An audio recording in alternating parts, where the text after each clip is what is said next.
कर्जगावामध्ये दोन सख्ख्या भावांमध्ये वाद, एकाला जखम।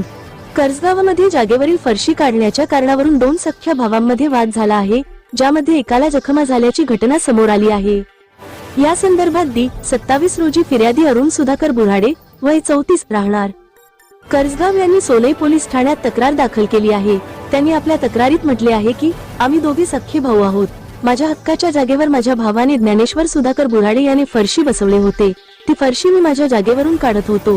त्यावेळी माझा भाऊ ज्ञानेश्वर आला आणि शिवीगाळ करत मला, तू इथे कशाला आलास, ही फरशी कशाला काढतोस असे म्हणत त्याने माझ्या अंगावर ऍसिड टाकले, त्यामुळे मी जखमी झालो, असे अरुण बुऱ्हाडे यांनी आपल्या तक्रारीत नमूद केले। घटनेची माहिती मिळताच शेवगाव पोलीस उपविभागीय अधिकारी सुनील पाटील, सोनई पोलीस ठाण्याचे सहाय्यक पोलीस निरीक्षक विजय माळी आणि पोलीस सब इन्स्पेक्टर सूरज मेढे यांनी घटनास्थळी भेट देऊन पाहणी केली। या घटनेवरून पोलिसांनी फिर्यादीच्या तक्रारीवर गुन्हा दाखल केला असून पुढील तपास सहाय्यक पोलीस निरीक्षक विजय माळी करत आहेत। राज्यातील आणि देशातील बातम्या पाहण्यासाठी आजच आमच्या महाराष्ट्र न्यूज प्रिन्स या YouTube चॅनलला सबस्क्राइब करा आणि मिळवा नवनवीन अपडेट।